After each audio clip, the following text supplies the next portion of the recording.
بسم اللہ الرحمن الرحیم. رابعا السابقون یضیفون معایر خاصہ الی المعیار العام. امام شاطبی رحمۃ اللہ علیہ نے مشقت معتادہ، غیر معتادہ وغیرہ کے سلسلے کے کچھ اصول ذکر فرمائے، اور اسی کو آگے یہ بھی ذکر کیا کہ فقہا اور اصولیین نے بھی امام شاطبی رحمۃ اللہ علیہ کی طرح ان چیزوں کو ذکر کیا ہے. انداز دونوں کے الگ الگ ہے لیکن نتائج اور مفاہیم سب کے ایک ہی ہوتے ہیں. اسی سلسلے میں امام شاطبی رحمۃ اللہ علیہ سے پہلے کے علماء میں شیخ ابن عبدالسلام رحمۃ اللہ علیہ ہے، قرافی ہے، بعد میں زرخشی بھی ہے. ان حضرات نے جو اس قسم کے اصول اور قواعد میں کچھ اور اضافے کیے ہیں، کیلانی صاحب اس کو بھی ذکر فرماتے ہیں، اور یہ فرماتے ہیں کہ علماء سابقین نے کچھ عام ضابطوں کے ساتھ ساتھ کچھ خاص ضابطے بھی ذکر فرمائے، معایر خاصہ. چنانچہ اس کو بھی نقل کرتے ہیں، علی ان الفقهاء لم يكتفوا بهذا المعیار العام في تمییز بین المشقۃ المعتادۃ وغیر المعتادہ. فقہا نے مشقت معتادہ اور غیر معتادہ کے درمیان فرق کرنے کے لیے صرف اسی ایک عام ضابطے پر اکتفا نہیں کیا ہے، بلکہ اس کے ساتھ ساتھ انہوں نے کچھ خاص ضابطے بھی ذکر کیے، اور ان خاص ضابطوں کی بنیاد وہ قیاس ہے. تقوم علی قیاس کل مشقۃ طاریۃ بادنی المشاق الذی اعتبر الشارع سببا فی استدعاء التخفیف والتیسیر. ان خاص ضابطوں کی بنیاد وہ قیاس ہے جن میں پیش آمدہ مشقتوں کو ان مشقتوں پر قیاس کیا جاتا ہے جن کو شارع نے سبب تخفیف مانا ہے. یہ اصول شیخ ابن عبدالسلام رحمۃ اللہ علیہ نے، جیسے اس سے پہلے آپ سن چکے ہیں، گناہ کے کبیرہ اور صغیرہ ہونے اور اکبر الکبائر جو آپ صلی اللہ علیہ وسلم نے فرمائے، اس موقع پر بھی شیخ ابن عبدالسلام رحمۃ اللہ علیہ کا یہی اصول تھا کہ احادیث مبارکہ میں جن کو سبع موبقات کہا گیا، 7 ہلاک کرنے والی چیزیں، اگر کسی گناہ کی شناعت اور برائی اس درجے پر ہے جس درجے پر ان 7 میں سے ہر ایک کی علیحدہ انفرادی طور پر جو ہوتی ہے، اگر ان کے برابر یا ان سے زیادہ ہے تو یہ ہمارے زمانے میں پیش آنے والے گناہ کو بھی کبیرہ کہا جائے گا، اور اگر اس سے کم ہے تو پھر اس کو کبیرہ نہیں کہا جائے. اسی طریقے سے یہاں پر امام شیخ ابن عبدالسلام رحمۃ اللہ علیہ اسی طرح کا ضابطہ یہاں پر بھی ذکر فرماتے ہیں. چنانچہ بتلایا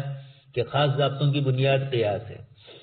جزوی مسائل جو پیش آتے ہیں عمومی طور پر مفتی کو اور مجتہد کو عصر حاضر میں اپنے اپنے زمانوں میں جو لوگوں کو پیش آئے اور ہمیں عصر حاضر میں جو پیش آتے ہیں، ان جزئیات کی بنیاد پر جو امت کے درمیان لاحق ہے اور امت کو اس سے مشقت ہوتی ہے، ایسے مواقع پر علماء کرام کی طرف سے ان مشقتوں کو معتاد یا غیر معتاد ہونے کے سلسلے کے کیا اصول ہونے چاہیے، تو یہ بتلا دیا کہ قیاس بھی ایک بہت بڑی بنیاد ہے. قیاس کی روشنی کے اندر ان مشقتوں کو جو ہمیں پیش آئی ہے، پہلے والے علماء کو جو مشقتیں پیش آئی تھی اور انہوں نے جو فتوے دیے تھے، ان کی روشنی میں جب ہم سمجھیں گے تو یقیناً ہمارے زمانے کا یہ مسئلہ بھی آسان ہو جائے گا. اگر پیش آمدہ مشقت نصوص میں قابل اعتبار مانی گئی کسی مشقت کے برابر یا اس سے زیادہ ہے تو یہ یسر کا سبب بنے گی، اور اگر جو مشقت پیش آئی وہ نصوص میں قابل اعتبار نہیں سمجھی گئی ہے بلکہ شریعت مطہرہ نے ان کو برداشت کرنے کا حکم دیا اور جو اس کے اوپر حکم مرتب ہوتا ہے اس کو ثابت کیا، تو یقینی بات ہے کہ ہم بھی اپنے زمانے میں جب اس طرح کے مسائل پیش آئیں گے تو ہم ان کو دیکھیں گے کہ شریعت کی مشقت میں جو نصوص آئی ہے، شریعت نے جن کو قابل اعتبار سمجھا ہے وہ مشقت ہے یا اس سے زیادہ ہے تو یقیناً یسر کا سبب بنے گی، ورنہ نہیں. یہ ایک اصول اور ضابطہ شیخ ابن عبدالسلام کی عبارت میں آگے بھی معلوم ہو رہا ہے. کیلانی صاحب اس کو نقل کرتے ہیں، وقد صرح الامام العز بهذا المعیار فقال الاولى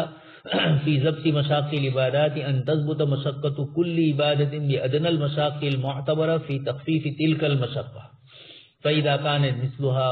أو أزيد ثبتت الرخصة. ولذا اعتبر في مشقة المرض المبيح للفطر في الصوم أن تكون كزيادة مشقة الصوم في السفر عليه في الحذر،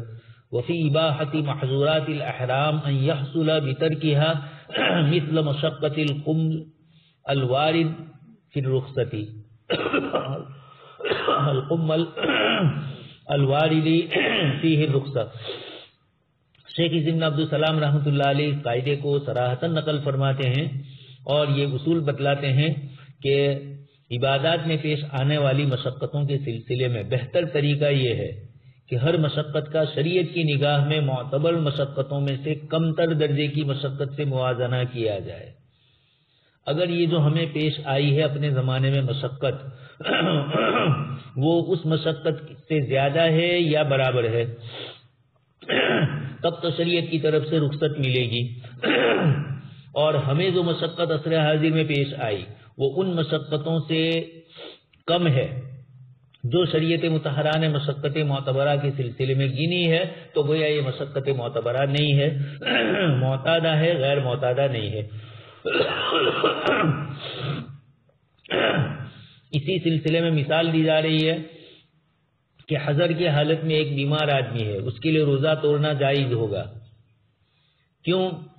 اور کب؟ جب روزے کی مشقت اس کے لیے مسافر سے زیادہ ہو جائے. شریعت مطہرہ نے حضر اور سفر میں فرق کیا ہے، اور مسافر جو سفر میں جا رہا ہے اس کو شریعت مطہرہ نے اجازت دی، فعدۃ من ایام اخر فرمایا. اب اگر وہ بیماری کے دنوں میں اور حضر میں ہے لیکن بیمار ہے تو اب اس کے لیے روزہ شریعت کے اعتبار سے اس مشقت کے لیے مسافر سے زیادہ ہو جائے. جب روزے کی مشقت اس کے لیے مسافر سے زیادہ ہو جائے تو اس کے لیے مشقت کا قابل اعتبار ہونا ہوا اور اس کے لیے افطار جائز ہوگا، روزہ توڑنا اس کے لیے جائز ہوگا. ایک تو بیمار آدمی کے لیے روزہ نہ رکھنا، فمن کان منکم مریضا او علی سفر فعدۃ من ایام اخر، یہ دو مسئلے تو اپنی جگہ پر ہے. یہاں شیخ ابن عبدالسلام رحمۃ اللہ علیہ جو فرماتے ہیں وہ یہ کہ روزے کی مشقت جو مسافر کو پیش آتی ہے عامتاً، اس درجے کی مشقت اگر یہاں پر کسی بیمار کو پیش آ گئی تو حضر میں ہونے کے باوجود اس کے لیے روزے کا توڑنا جائز ہوگا، یہ کہنا چاہ رہے. اچھا، اسی طریقے سے شریعت مطہرہ نے احرام کی حالت میں کچھ اعمال کو ممنوع قرار دیا. حالت احرام میں یہ نہیں کریں گے، یہ نہیں کریں گے، لیکن خود آپ صلی اللہ علیہ وسلم کی حضرت کعب ابن عجرہ رضی اللہ تعالیٰ عنہ اپنی روایت خود بخاری شریف میں نقل کرتے ہیں کہ ان کو بہت زیادہ جو پڑ گئی تھی اور آپ صلی اللہ علیہ وسلم نے فرمایا ایؤذی کا حوامک، تمہاری یہ جو تمہیں تکلیف دے رہی ہے؟ صحابی نے فرمایا کہ جی ہاں. تو پھر آپ صلی اللہ علیہ وسلم نے ان کے لیے ومن کان منکم مریضا او به ادم من رأسه ففدیۃ من صیام او صدقۃ او نسک، قرآن کریم کی آیت نازل ہوئی اور آپ صلی اللہ علیہ وسلم نے بھی صحابی رضی اللہ تعالیٰ عنہ کو رخصت دی. تو اس مثال میں روایت میں ہمیں معلوم ہوا کہ روزے کی حالت میں اتنی تکلیف ہو جتنی تکلیف حضرت کعب بن عجرہ حالت احرام میں اتنی تکلیف ہو جتنی تکلیف حضرت کعب رضی اللہ تعالیٰ عنہ کو تھی. اگر اسی درجے کی تکلیف ہے تو ان کو جیسے آپ صلی اللہ علیہ وسلم نے رخصت دی حلق کروانے کی اور پھر اس کے بعد اس کا کفارہ ادا کرنے کی، تو اگر آج کل حاجی احرام کی حالت میں یا عمرہ کرنے والا احرام کی حالت میں جائے، خاص کر کے حج کا مسئلہ ہے، تو حالت احرام کے اندر اگر اس کو یہ مشقت لاحق ہوئی جو مشقت اس صحابی رضی اللہ تعالیٰ عنہ کو لاحق ہوئی تھی اس درجے کی یا اس سے زیادہ مشقت ہے، تو شریعت کی طرف سے اس کے حق میں بھی گنجائش ہوگی اور رخصت ثابت ہوگی، یعنی حلق کروانا اس کے لیے جائز ہوگا. اس کی تائید امام قرافی رحمۃ اللہ علیہ کی عبادت سے بھی ہو رہی ہے. یہ شیخ ابن عبدالسلام نے جو ہمیں ضابطہ بتلایا، یہ اس طرح کے ضابطے ایک مفتی اور مجتہد کو اپنے زمانے میں جاننے بہت ضروری ہے، تاکہ کتاب و سنت نے جو رخصتیں دی ہے اس درجے کی رخصت اس شخص کا بھی، یعنی جتنی مشقت اس کو لاحق ان کو ہو رہی تھی اور کتاب و سنت نے اجازت دی، ہمارے زمانے میں بھی اسی طرح کی مشقت ہے تو فقہائے کرام قیاس کر کے اجازت دے سکتے ہیں. یہ خاص جزوی واقعات میں بھی امام ابن عبدالسلام نے یہ مسئلہ ہمیں ذکر کیا. قرافی بھی اسی طرح کی بات فرما رہے ہیں. تو شیخ کی عبادت تو یہ ہے ہی. آگے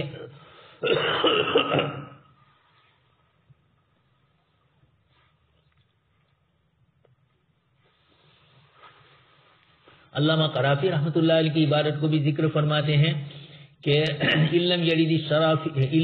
فیہ الشرع بتحدید تعین تقریبه بقواعد الشرع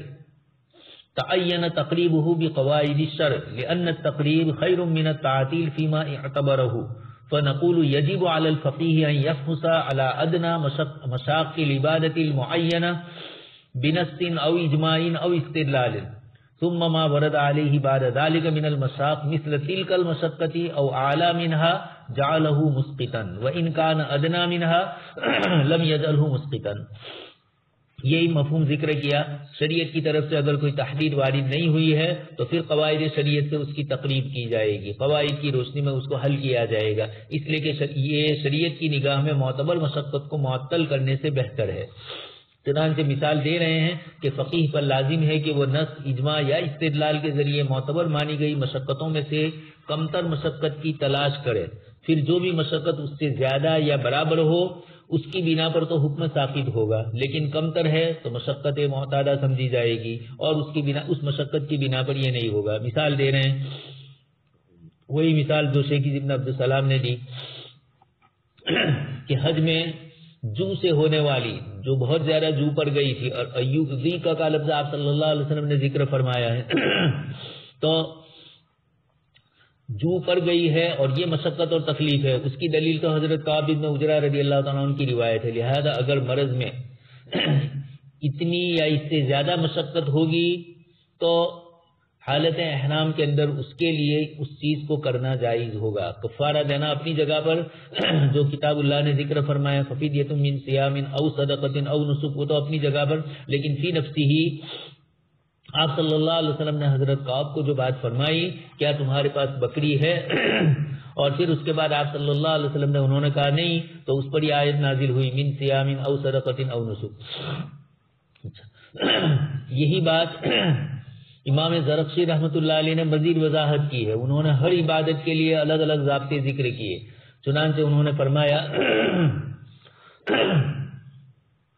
فَيَقُولُ فِي التَّيَمُّمِ يَعْدِلُ عَنِ الْمَاءِ إِذَا خَافَ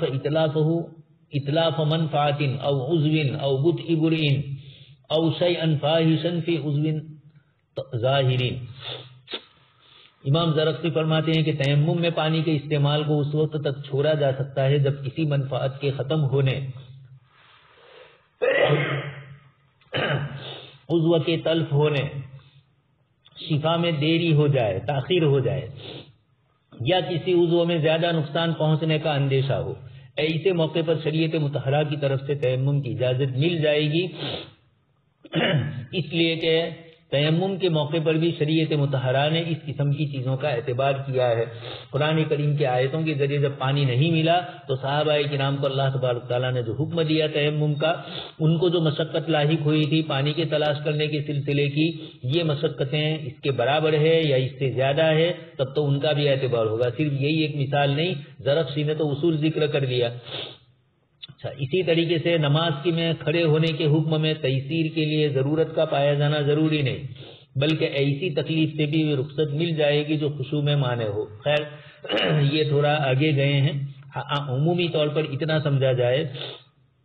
کہ جس طریقے سے ایک آدمی کو کھڑے ہو کر نماز پڑھنے کے سلسلے میں تکلیف ہوتی تھی, اور خود آپ صلی اللہ علیہ وسلم بیمار ہوئے, آپ نے تو امامت بھی کروائی بیٹھے ہوئے, تو آپ صلی اللہ علیہ وسلم نے بتلا دیا ہمیں, روایتوں میں بھی بیٹھنے کا جو ذکر آیا ہے. اس مجموعے سے یہ معلوم ہوا کہ مشقت ایسی بھی ہوتی ہے کہ اگر کھڑے ہونے پر آدمی قادر نہیں ہے یا تھوڑی دیر کھڑا ہونے پر قادر ہے, اور پھر اس کے بعد اگر اتنی دیر بھی کھڑا رہا تو کھڑا تو رہ سکتا ہے, لیکن بعد میں اتنی مشقت اس کو ہوتی ہے کہ دوسری ادائیگیوں یا دوسرے حقوق کی ادائیگی میں فرق لاحق ہو جاتا ہے, کمی آ جاتی ہے, تو شریعت مطہرہ نے پھر بیٹھنے کی اجازت دی ہے. یہاں پر بھی انہوں نے یہی فرمایا, تیسیر کے لیے ضرورت کا پایا جانا ضروری نہیں, اضطرار کی کیفیت ضروری نہیں ہے, حاجیات کے درجے کی ہے تب بھی اس کا اعتبار ہوگا. والقیام فی الصلاۃ لا یشترط فیہ الضرورۃ والمعتبر فیہا علم یلہی عن الخشوع. اس کو غافل کر دیں خشوع سے تو اتنے علم کا بھی اعتبار کرتے ہوئے شریعت میں اجازت ملی. فقہاء کرام کے یہاں الگ الگ جزیات ہے, یہاں جزئیات کو نہیں دیکھنا ہے کہ کسی ایک مسلک میں دیا ہے کسی مسلک میں نہیں دیا ہے. آپ کو پہلے ہی کہہ چکا ہوں, مقاصد شریعت میں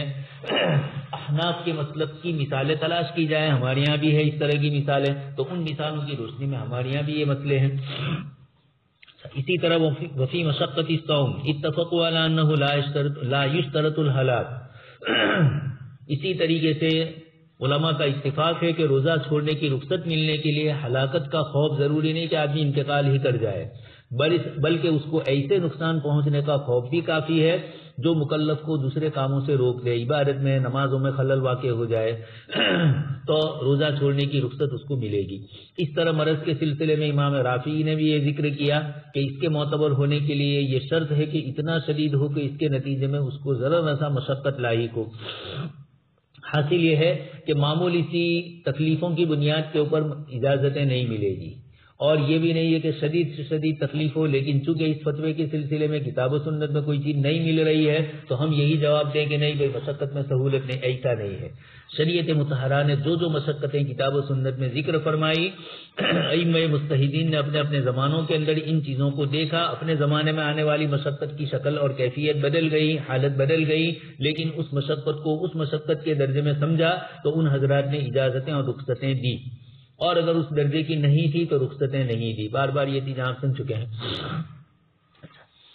اسی طرح یہ بات بھی خوب معلوم ہوتی ہے کہ ان خاص ضابطوں کی بنیاد پر عبادت میں معتبر مشقت کی تحدید پر ہے۔ ان خاص ضابطوں کی بنیاد جو شریعت نے رکھی ہے وہ عبادت میں معتبر مشقت کی تحدید ہے، غیر معتبر کا نہیں۔ دوسری، مشقت والے اعمال کی حیثیت واضح کرتے ہیں، یہ تحدید کرنا، یہ خود مشقت والے جو اعمال ہیں ان کی حیثیت کو واضح کر رہے ہیں۔ اگر یہ مشقتیں اس کے برابر کی یا اس سے زیادہ کی ہے تو رخصت کا حکم لگتا ہے، ورنہ نہیں۔ امام شاطبی رحمۃ اللہ علیہ نے یہ تمام مشقتیں ذکر کر کے ضابطے کے تحت لے آئے وہ کہ یہ سب غیر معتاد ہے، اور ان کے نتائج بھی وہی ہے جو غیر معتاد مشقتوں کے ہوتے ہیں، یعنی احکام شریعہ کی جانب سے بے رغبتی اور عمل سے رک جانا۔ اس لیے شریعت وہاں تخفیف اور آسانی کرتی ہے۔ آگے اب دوسرا قاعدہ ذکر کرتے ہیں، القاعدۃ الثانیہ مشقۃ مخالفۃ الہوى لیست من المشاق المعتبرہ ولا رخصہ فیہا البتہ۔ خواہشات کے برخلاف ہونا، مشقۃ مخالفۃ الہوى، ایسی مشقت جو انسانی خواہش کے مخالف ہے، تو مطلق اس کا ہوائے نفسانی کے خلاف ہونا، اس بنیاد کے اوپر اس کو مشقت معتبرہ کہا جائے یہ صحیح نہیں ہوگا۔ ہاں، مخالفت ہوا بنیاد نہیں ہے، بنیاد مشقت ہے۔ اب وہ مشقت اگر اس کو اتنی ہو گئی کہ جس میں عبادت کی ادائیگی میں پریشانی ہے تو شریعت اعتبار کرتی ہے۔ ایک آدمی یہ کہے کہ میری خواہش کے خلاف ہے تو شریعت تو آئی ہی ہے خواہشات کو روکنے کے لیے۔ اور ایت من اتخذ الہہ ہوا، آگے آیت بھی ذکر کی ہے انہوں نے کہ جو آدمی اپنی خواہش کو اپنا معبود بنا لے، اور وَأَضَلَّهُ اللَّهُ عَلَىٰ عِلْمٍ وَخَتَمَ عَلَىٰ سَمْعِهِ وَقَلْبِهِ وَجَعَلَ عَلَىٰ بَصَرِهِ غِشَاوَةً فَمَن يَهْدِي مِن بَعْدِ اللَّهِ۔ تو یہ ایک مسئلہ ہے، پہلے بھی میں عرض کر چکا ہوں، تتبع رخصتوں کو تلاش کرنا۔ امام شاطبی رحمۃ اللہ علیہ اس مسئلے کے اندر تھوڑے بہت الاعتصام کے اندر آپ نے تھوڑی شدت ذکر فرمائی ہے، اور موافقات میں بھی کئی عبارتوں کے اندر آپ نے اس قسم کی چیزیں ذکر کی۔ کچھ لوگوں کو امام شاطبی رحمۃ اللہ علیہ کی پہلے والی عبارتیں جس کے اندر آپ نے مشقت کے معتاد اور غیر معتاد ہونے کے سلسلے کے اصول اور ضابطے ذکر کیے،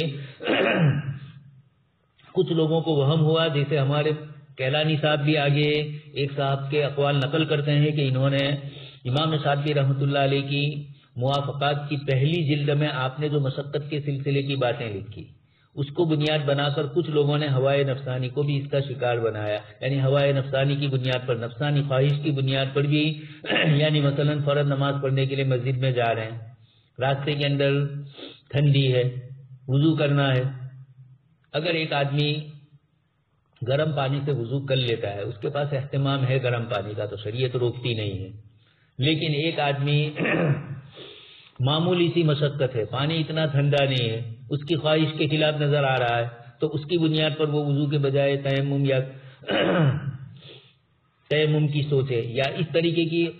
بہت سارے مسائل ہے جہاں جہاں معمولی سی یعنی شرعی مشقت تو نہیں ہے، اس کی نفسانی مشقت ہے، اس کو اپنے جی کو یہ اچھی نہیں لگ رہی ہے، اپنی خواہش کے خلاف نظر آ رہا ہے، تو شریعت خواہشات کی تابع نہیں ہوتی ہے۔ قرآن کریم کی دوسری آیت میں فرمایا کہ اگر وَلَوِ اتَّبَعَ الْحَقُّ أَهْوَاءَهُمْ لَفَسَدَتِ السَّمَاوَاتُ وَالْأَرْضُ، اگر شریعت انسانی خواہش کے تابع ہوتی، ہاں انسان کو تکلیف ہے تو شریعت اس تکلیف کا اعتبار کرتی ہے، جس میں اصول اور ضابطوں کی روشنی میں آپ سن چکے ہیں۔ محض انسانی خواہش ہوئی اور اس بنیاد پر اس کی خواہش کے خلاف کوئی عبادت نظر آئی تو یہ کہہ رہا ہے کہ نہیں، یہ عبادت ایسی نہیں ہونی چاہیے، اس کے اندر سہولت ہونی چاہیے۔ تو یقیناً سہولت تو وہاں ہوتی ہے جہاں آپ کی ہوائے نفسانی نہ ہو بلکہ حقیقت میں مشقت ہو۔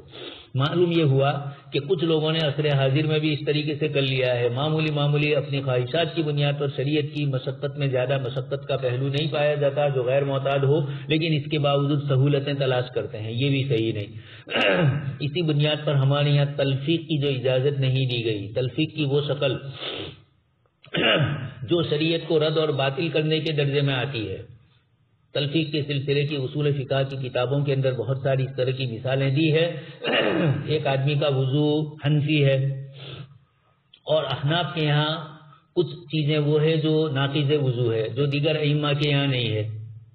دیگر ائمہ کے یہاں کچھ چیزیں ناقض وضو ہے، وہ احناف کے یہاں نہیں ہے۔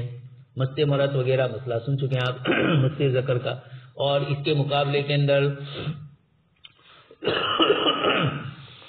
ان حضرات کے یہاں وضو ٹوٹتا ہے، ہمارے یہاں نہیں ٹوٹتا ہے۔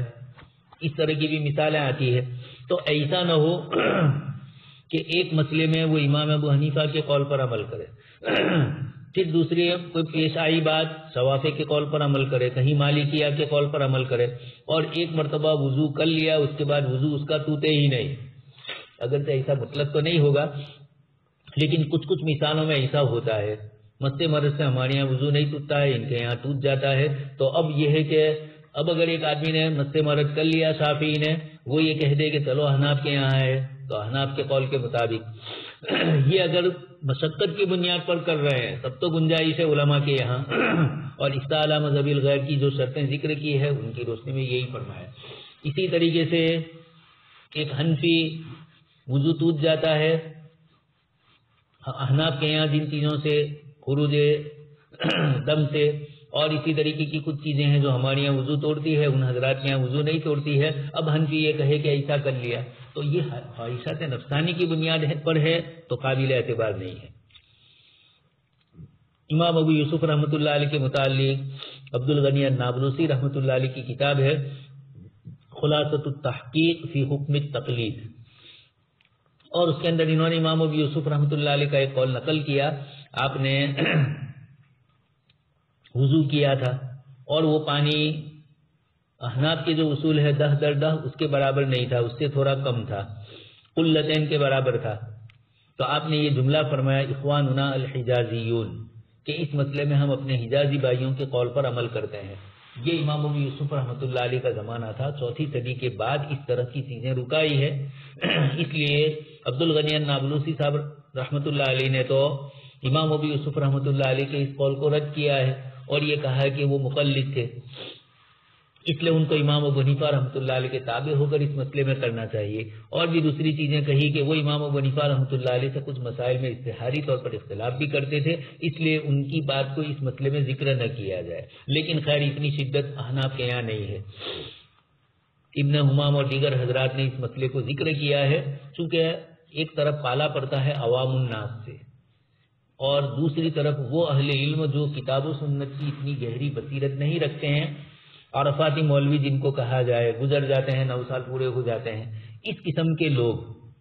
ان کے متعلق تو آپ سن ہی چکے ہیں کہ ان کو تقلید ہی کرنی ہے، اس لیے ان کو تو یہ کرنا ہے۔ لیکن مجتہدین، کتاب و سنت میں غور و فکر کرنے والے جو حضرات، جو مجتہدین کی مجتہد فی المذہب، مجتہد فی الانتصاب والا جو آپ سن چکے ہیں، ترجیحات اور تعویلات، مذہب کا قول راجح، اس طرح کی جو چیزیں طے کرنے والے علماء ہیں، ان کے لیے کچھ گنجائش ہوتی ہے مسائل شریعہ میں غور و فکر کی، لیکن وہ حضرات مخالفت ہے، وہ ہوائے نفسانی کی بنیاد پر نہیں کرتے ہیں، وہ عوام الناس کو پیش آنے والی مشقتوں کی کیفیتوں کو دیکھ کر یہ فرماتے ہیں۔ خیر تو امام شاطبی رحمۃ اللہ علیہ یہاں یہ قاعدہ ذکر کرتے ہیں کہ شریعت کی کوئی مشقت ہے اور وہ معتاد ہے لیکن ہماری خواہش کے خلاف ہے تو اس کو معتبر نہیں سمجھا جائے گا، اس کو یعنی غیر معتاد سمجھ کر رخصت نہیں ملے گی، اس کو معتاد سمجھ کر اس پر عمل کرنا ہوگا. اسی کو فرمایا ولا رخصت فی البتہ، اس میں رخصت نہیں ملے گی. یہ قاعدہ بھی معتبر مشقت کی تحدید کو اور مزید پختہ کرتا ہے تاکہ وہمی اسباب کی بنیاد پر رخصتیں نہ دی جائے. ایسا ہوتا ہے بہت سارے جدید حضرات ہے متجددین، چھوٹی چھوٹی چیزوں پر ان کے یہاں مسائل بہت آسان ہو جاتے ہیں. اس طرح کی چیزیں رسائل و مسائل اور دیگر حضرات پاکستان میں بھی جو اس قسم کے حضرات ہیں غامدی اور اس قسم کے لوگ، اور ہمارے یہاں بھی نجات اللہ صدیقی جیسے حضرات، یہ حضرات اس طرح کے ہیں کہ جن کے یہاں فتووں کے اندر کتاب و سنت کی گہرائی میں نہیں جایا جاتا ہے اور ظاہری دیکھ کر رخصت کر ہی دیتے ہیں، تو پھر دین رہے گا ہی نہیں. تو حقیقی اور وہمی مشقتوں کے درمیان فرق پایا جاتا ہے. اگر کسی حکم شرعی میں خواہشات کی مخالفت پائی جائے تو خواہشات کی مخالفت یہ تخفیف کا سبب نہیں ہے، اس لیے کہ یہ بات متفقہ طور پر مانی گئی ہے کہ تکلیفات شرعیہ سے شارع کو یہ مقصود ہے کہ لوگوں کو خواہشات اور عادت کے بندھن سے نکال کر شریعت میں لایا جائے. لہذا جب شریعت مطہرہ کی طرف سے اس مشقت کو معتبرہ نہیں سمجھا گیا تو محض ہماری خواہش کی بنیاد پر ہم یہ کہیں تو ہماری خواہش تو شریعت مطہرہ کو بالکل ہی دا دے گی، فلانی چیز میں یہ خواہش، فلانی چیز میں یہ خواہش، تو ہماری خواہش لا یکلف اللہ، تکلیف کا عمل مشقت کا تھوڑا تو ہوگا ہی اور ہوائے نفسانی کے خلاف بھی وہ ہوگا، یقینی بات ہے. اس لیے ہوائے نفسانی کی بنیاد پر شریعت میں رخصت نہیں ملے گی. ہوائے نفسانی کو رخصت شرعی کا سبب سمجھنا مقصود شارع کے خلاف ہے، اس لیے کہ شریعت کا مقصد یہ ہے کہ لوگوں کو خواہشات کی غلامی سے نکال کر اللہ پاک کی خواہشات کے تابع کیا جائے. اب اگر خواہشات کو رخصت کا سبب بنا دیا تو شریعت خواہشات کے تابع ہو جائے گی، اور ہر وہ چیز جس کو شریعت نے حرام کیا ہے ہماری خواہشات نفسانی کہے گی کہ نہیں اس کو حلال کر دو. آیت ذکر کی انہوں نے افرائیت من اتخذ الہہ ہوا وَأَضَلَّهُ اللَّهُ عَلَى علم، علم کے باوجود انسان گمراہ ہو سکتا ہے. آیت کریمہ کے ظاہر سے بھی یہ محسوس ہوتا ہے. وختم علی سمعہ وقلبہ وجعل علی بصرہ غشاوہ. خیر یہ تو کفار کے متعلق ہے، لیکن شریعت مطہرہ میں رخصتوں کو تلاش کرنے والے کچھ لوگ ہوتے ہیں، ہر مسئلہ ان کے یہاں ثابت ہو جاتا ہے. پاکستان میں بے نظیر بھٹو حکومت پر آئی، من عمل صالحا منکم من ذکر او انثی وہو مؤمن. قاری صاحب قرات کر رہے ہیں اور ان کی تاج پوشی ہو رہی ہے وزیر اعظم کی، اور یہ آیتیں پڑھی جا رہی ہے من عمل صالحا منکم یا من عمل صالحا کی گفتگو ہے کہ اللہ تبارک تعالیٰ مردوں اور عورتوں کے سب کے عمل کو قبول کرتے ہیں، لیکن چونکہ مذکر کے صیغے کثرت سے استعمال ہوتے ہیں تو عورتوں کو اشکال ہوا. تو پھر ان المسلمین والمسلمات والمؤمنین والمؤمنات والقانتین والقانتات، اس طریقے سے کتاب اللہ نے مرد اور عورتوں دونوں کی صفات کو ذکر کیا.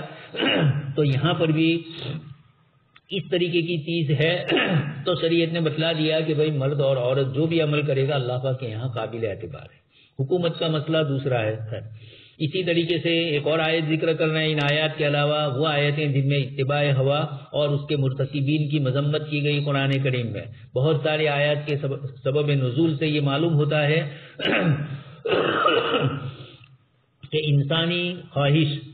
یہ شریعت کی رخصتوں کے لیے کافی سبب نہیں بنتا ہے. جیسے قرآن میں فرمایا وَمِنْهُمْ مَنْ يَقُولُ ذَلِّ وَلَا تَفْتِنِّي. منافق آیا اور آپ صلی اللہ علیہ وسلم سے درخواست کی کہ وہاں کی عورتیں چونکہ حسین و جمیل ہے اور میں شاید ان کی عورتوں کو دیکھ کر زید ابن قیس کا قصہ نقل کیا ہے روایتوں کے اندر. لما تجہز لغزوہ تبوک، آپ صلی اللہ علیہ وسلم نے غزوہ تبوک کی جب تیاری فرمائی تو یہ آیا اور آپ صلی اللہ علیہ وسلم نے اس کو کہا کہ ابو وہب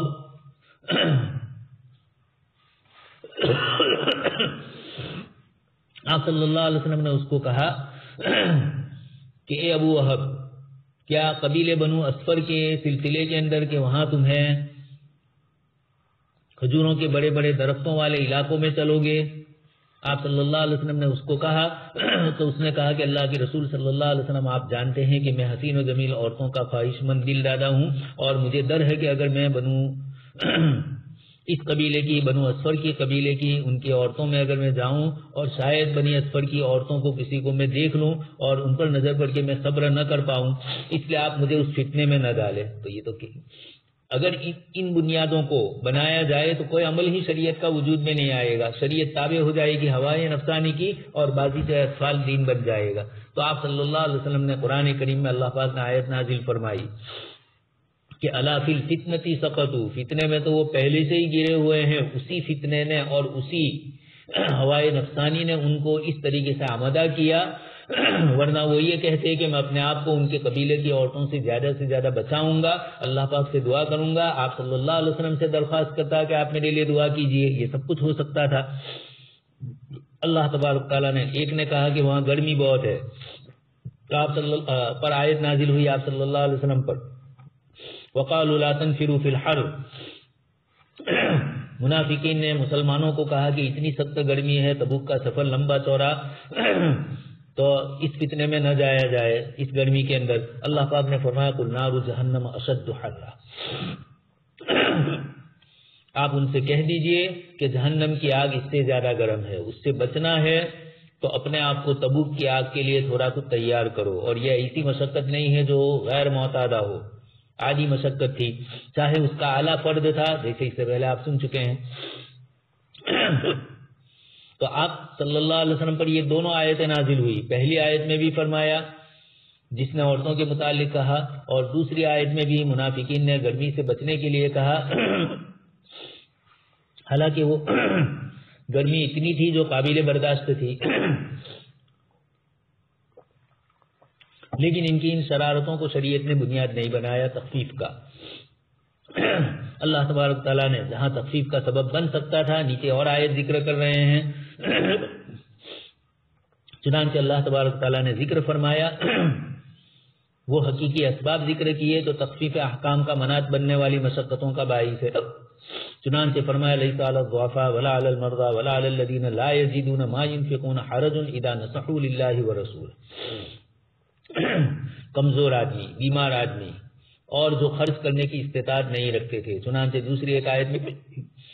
10ویں پارے کے آخری رکوع میں بھی اللہ تبارک تعالیٰ نے فرمایا کہ وہ آپ کے پاس سے واپس جاتے ہیں اور آپ کے پاس بھی لا یجدون، آپ بھی اتنا نہیں پاتے ہیں جو ان کو دے سکیں۔ آپ صلی اللہ علیہ وسلم کے پاس بھی جو کچھ تھا وہ سب صحابہ کو دے دیا۔ اب ایک جماعت آئی، تبوک کے لمبے سفر کے لیے بیچارے کچھ اپنے لیے چیز مانگتے تھے، ما ينفقون اذا نصحوا ما ينفقون حرج اذا نصحوا للہ ورسولہ، آپ بھی اتنا نہیں پاتے ہیں کہ آپ ان کو دیں، تو اس قسم کے حضرات کے لیے شریعت نے اجازت دی۔ تو ضعفاء، مرضى، یہ وہ لوگ ہیں جو حقیقت میں مشقت والے ہیں، تو ان کو اللہ پاک نے رخصت دی۔ اللہ پاک نے جو انسانوں کو خواہشات کی تکمیل کی اجازت دی تو تبھی تک دی ہے جب تک وہ کسی مفسدے کا باعث نہیں بنتے۔ اگر وہ اپنی خواہشات کا غلام ہو جائے تو ایسی صورت میں حدود اور احکام سارے سے بے تعلق ہو جائے گا۔ رخصتوں کے حاصل کرنے میں اگر نفسانی خواہشات کا کوئی عمل دخل ہوتا تو خواہش پرستوں کے ہاتھ میں احکام شریعہ کو ثابت کرنے کا بہترین بہانہ مل جاتا۔ یہ بھی ہوتا، چھوٹی چھوٹی جیسے منافقین نے اپنی طرف سے بہانے نکالے، اگر اور اس طریقے سے ہوتا تو یہ لوگ اس طرح کے بہانے کرتے۔ اس لیے تکلیفات شریعہ کے اصل کلفت اور مشقت والے اعمال کو لازم کرنا ہے، لیکن اگر مشقت زیادہ ہو گئی تو پھر رخصت آتی ہے، اور خواہشات نفسانی ان کلفتوں اور مشقتوں کی جانب مائل نہیں ہوتی بلکہ اس کا معاملہ دوسرا ہوتا ہے۔ لہذا کسی بھی حکم کے خواہشات نفسانی کے خلاف ہونے کی مشقت موجب رخصت نہیں ہوا کرے گی۔ رخصت تو حقیقی مشقت سے ہی حاصل ہوگی جس کی مکمل وضاحت اگلے قاعدے میں آ چکی۔ اسی لیے امام شاطبی رحمۃ اللہ علیہ نے ایک دوسری چیز بھی مفتیوں کے لیے فرمائی، لعل هذا الذي حدا بالامام الشاطبی ان يصلح في قاعده مقصدیه اخرى، امام شاطبی رحمۃ اللہ علیہ مفتی کے لیے واجب کرتے ہیں کہ وہ مستفتی کو مختلف مسالک فقہ کی آراء کے درمیان کسی ایک مسئلے پر عمل کرنے کی اجازت نہیں دیں گے۔ یہ نہ کہے کہ حنفیہ کے یہاں یہ ہے، شافعی کے یہاں یہ ہے، مالکیہ کے یہاں یہ ہے، اس لیے آپ کسی ایک فتوے پر عمل کرو۔ آپ کو مالکیہ کے قول پر عمل کرنا ہو تو یہ ہے، شافعی کے قول پر اس طرح نہیں۔ اسی طریقے سے ہمارے خود حنفی مسلک کے اندر اگر کسی مسئلے میں اختلاف ہوا ہے، لیکن آپ دیکھ رہے ہیں جو آپ کو استفتاء فتویٰ پوچھنے کے لیے جو آیا ہے، اور جس ماحول کے اندر یہ مسئلہ چل رہا ہے، وہاں جن حضرات نے رخصتیں دی ہے، جن کی دلیل کمزور ہے، یا دلائل کی روشنی کے اندر جنہوں نے کہا ہے، آپ مستفتی کو دونوں میں سے کسی ایک کی رائے نہیں دیں گے، آپ مستفتی کے حال کو دیکھ کر فتویٰ دیں گے آپ۔